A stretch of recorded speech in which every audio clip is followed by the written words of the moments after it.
Bring out the encyclopedia! Identity theft is the act of stealing another person's credentials and abusing them, like taking out loans in your name. It gets mixed up with the term identity fraud, which is when somebody is pretending to be you. In the early 2000s, in Southern California, Michelle Brown was looking to get a loan for a house through a mortgage lender. The mortgage lender turned out to be an identity thief. The scammer got Michelle's credentials and, under Michelle's name, went on a criminal spending spree. They used Michelle's information when arrested multiple times.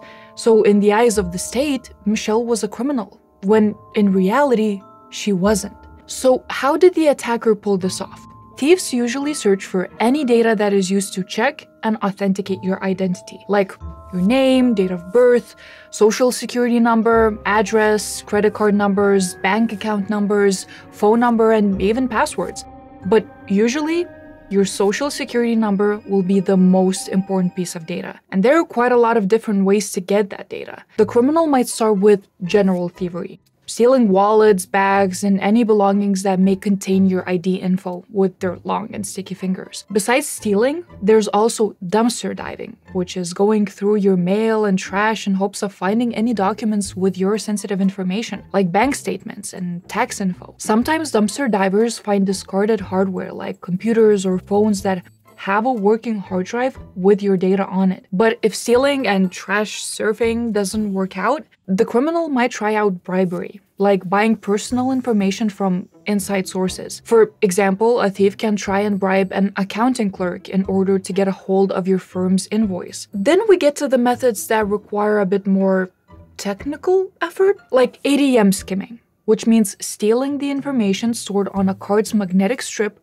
with the help of an electronic device attached to the ATM. This usually happens in high-traffic places. But if all those methods are not really working out, the criminal will probably go the classic route and perform social engineering. They'll basically play dress-up and pretend to act like somebody you know and trust, like a relative. For example, the criminal could pose as a home buyer during open houses and try to find sensitive documents, files, devices, or any other information that could be stored in unlocked drawers. Imagine the wolf in the Red Riding Hood pretending to be the grandma to get to the girl. That's basically what social engineering looks like. Also falling under the social engineering umbrella is another popular criminal method called phishing. We actually have a video that talks about phishing in a bit more detail, so I really recommend checking that out. By the way, don't forget to subscribe to our channel if you like this video so far. If you subscribe now, a family of immigrant ants will get free pants.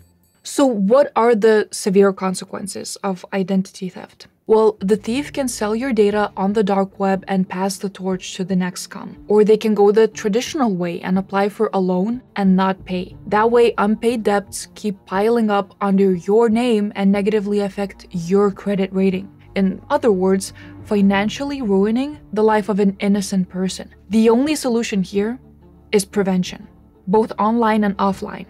So when talking about the physical world, shred document copies before getting rid of them, and clear the hard drives of any devices you're throwing out.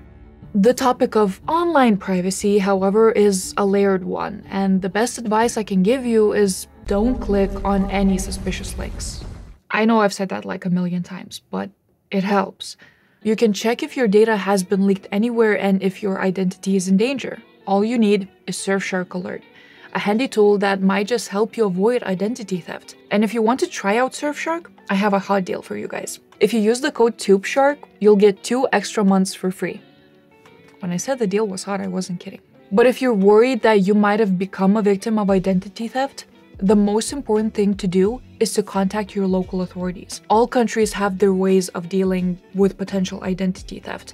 If you're a US citizen, you may want to fill in a form to report identity theft. Telepathy is still being developed, so the best communication with us at the moment is leaving comments. So leave a comment, let me know what you think, because I can't read your mind.